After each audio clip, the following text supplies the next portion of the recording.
요야묘야로 끝날 지경에 이르고 지금 결론은 끝난 거 아닙니까? 그렇죠. 이미 끝난 거죠. 거기에 어떤 진실을 밝히기는커녕 청와대나 새누리당이 진실을 덮으려고 여론을 호도해서 뭐 이거는 어쩔 수 없이 지금 청와대 앞에 농성까지 하고 계시는데 그 농성하는 그 이유부터 좀 말씀해 주시죠. 어쨌든 이번 국정조사는 방탄 국정조사였고 증인들을 신문하지를 않고 오히려 증인들을 비호하는 새누리당의 행태가 국민들에게 일일이 다 알려진 거고요. 그러다 보니까 증인들은 증인 채택도 되지 않거나 채택된 증인을 선서를 거부하는 사상 초유의 사태까지 벌어지는 한계가 많은 국정조사였다. 그렇지만 이제 일부 새로운 사실이 이제 드러나기도 했는데 김용판 씨가 12월 15일 날 수상한 점심을 청와대 근처에서 먹었다는 점. 그 국정원의 박원동이 김용판에게 전화를 걸은 것이 부적절한 압력이었다라고 하는 것도 시인도 했고, 원세훈과 권영세는 또 왜 NL을 갖고 통화를 했다는데 도대체 어떤 이야기가 오고 갔는지 새롭게 밝혀진 사실들이 있는데, 이 새롭게 밝혀진 사실들을 풀 수 있는 사람은 유일하게 박근혜 대통령이다. 박근혜 대통령이 결자 해지해야 한다. 이것을 촉구하기 위해서 이제 농성을 하게 된 거죠. 지금 박근혜 대통령도 대선 부정에 전혀 몰랐다고 할 수 없는 상황들이 있고, 또 그 선거 대선 당시 자신이 기자회견이나 TV 토론에 나와서 거의 사실 공표로 많은 그 혜택을 받아서 당선된 대통령인데, 그래 박근혜 대통령이 과연 어떻게 해결해야 될지, 어떤 방법으로 해결을 했으면 좋을지 한번 말씀해 주시죠. 글쎄 뭐 그 해법을 우리가 다 얘기할 수 있는 건 아니라고 생각을 하고요. 그거는 박근혜 대통령 스스로가 국정의 최고 책임자로서 결단해야 될 문제이다. 그리고 대충 그 얼버무려서 넘어갈 문제는 결코 아니다. 진상 규명을 제대로 하고 관련된 모든 책임자를 엄벌에 처함으로써 다시는 이런 일이 벌어지지 않도록 하는 것이 최소한의 해야 할 일이 아닌가라고 보고 있고요. 성역 없이 이 문제를 전부 다 파헤쳐서 국민들 앞에 낱낱이 진상을 알리는 것이 무엇보다도 첫걸음이 아닐까 보고 있습니다. 그렇다면 국회의원들은 뭐 선거 종사원들이나 보좌관들이 선거법을 위반해서 어떤 일정의 처벌을 받으면 당선이 부여가 되는데, 대통령도 마찬가지라고 생각이 듭니다. 대통령 당선된 부분에 대해서 어떤 부정선거 개입으로 당선이 됐다고 보면 그에 대한 책임은 무한 책임이라고 보는데, 그 부분에 대해서는 어떻게 생각하세요? 정치적 책임은 무한 책임이라고 볼 수가 있죠. 근데 그것을 사법적으로 어떻게 판단할 것인가에 관련해서는 여러 가지 경우의 수가 있을 수가 있다 생각합니다.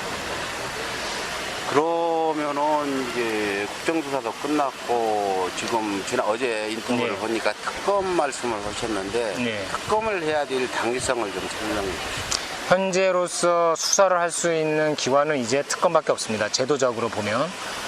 그런데 그 특검이 그 대통령이 임명을 하는 경우에 대통령의 영향력을 벗어나지 못하기 때문에 독립특검이 필요하다고 보고요. 내용에 있어서는 국정원과 경찰과 박근혜 캠프 이 삼각 커넥션을 밝히는데 주력해야 된다.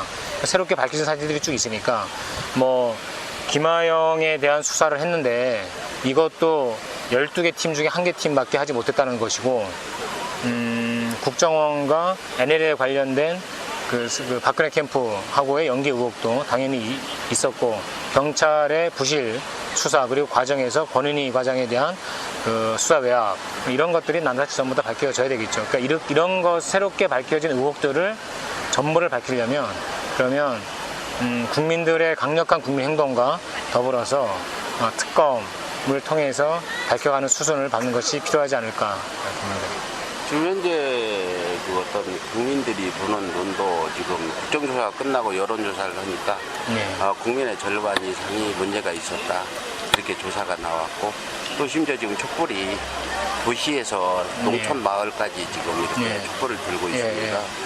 이번에는 2008년 광우병 문제가 아니고 민주주의가 위협을 받는다기 때문에 이게 쉽게 끝날 것 같지 않고, 우리가 민주주의를 바로 세울 때까지는 이어지리라 보는데, 이 국민들한테 좀 하시고 싶은 얘기 어떻게 해줬으면 좋을지. 사상 초유의 국기문란 헌정유린 사건이 벌어졌습니다. 다른 거는 몰라도 선거의 규칙, 여야 사이의 경쟁의 기본 규칙마저 흔든다면 이 다음에 벌어지는 어떤 선거에 대해서도 아무도 승복하지 못할 것이다. 국정은 대혼란에 빠지고 엄청난 그 사회적 이 후유증이 나타나게 될 것이다. 이것을 막기 위해서라도 박근혜 정부, 박근혜 대통령은 이번에 벌어진 국기문란 헌정유린 국정원의 대선 개입의 전모를 밝히는데 스스로 앞장서고 필요하면 자기 살을 도려내는 그런 아픔을 감수하면서라도 이 문제를 처리해서 재발 방지책을 세우지 않으면 안 되겠다. 이것을 할 수 있는 힘은 국회의원들, 몇몇 정치인들, 검찰 이런 데서 할 수 있는 것이 아니라 국민들이 전국 곳곳에서 이 저항의 촛불을 들고 민주주의를 요구하는 거센 힘을 모아 나갈 때만이 박근혜 대통령이 결단할 수 있을 것이다 라고 생각을 하고요. 지금은 이 땅의 양심 세력이 다 같이 힘을 모아서 국민 행동에 나서야 할 때라고 봅니다. 뭐 이제 저기 대충 말씀을 하셨는데 특검도 만약에 지금 뭐 국정조사 같은 흐름으로 요야매화 된다면 하는 걱정들을 많이 하고 있어요. 그래서 좀 더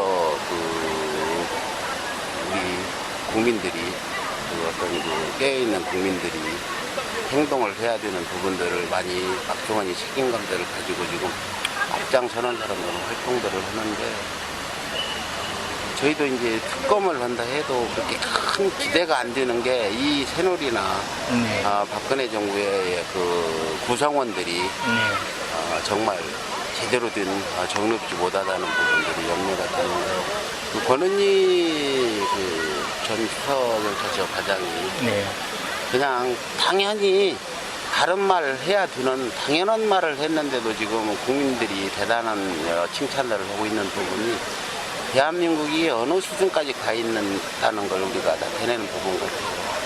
그래서 그 어떤 정의에 대해서 한 말씀 드립니다. 정의?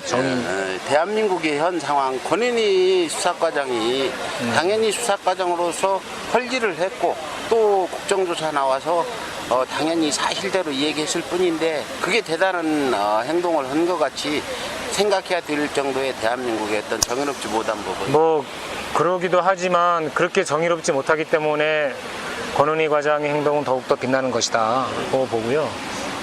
그리고 여기까지 온 것도 새누리당과 국정원, 경찰의 집요한 방해 속에서 여기까지 수사도 이루어졌고 실체적 진실을 조금씩이라도 밝혀가고 있는 것이기 때문에 그 희망의 끈을 놓지 않고 국민들이 더 많이 촛불로 우리의 힘을 모으는 것이 진실을 밝히는 가장 큰 힘이 되지 않을까 싶습니다. 마지막으로 그 통합진보당이 향후 국정원 선거 개입에서 어떻게 행동을 취할지 하고 또 이상규님 개인 의정활동이나 이런 얘기도 좀 해주시죠.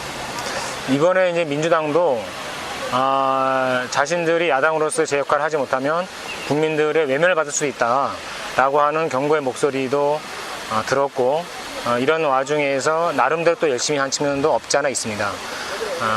민주당이 장애투쟁을 한 것도 최근에 들어서는 나름대로의 용단을 내린 것이라고 생각을 하고요. 민주당이 그런 국민의 목소리를 대변하고 민주주의 근간을 세우는 데 있어서 함께 싸우겠다라고 하는 것을 충분히 세운다면 진보당은 촛불과 함께 그리고 전체 이 야권을 하나로 모아서 더 큰 힘으로 박근혜 정부를 압박하고 진실을 찾아나가는데 선두에서 싸워나가겠습니다.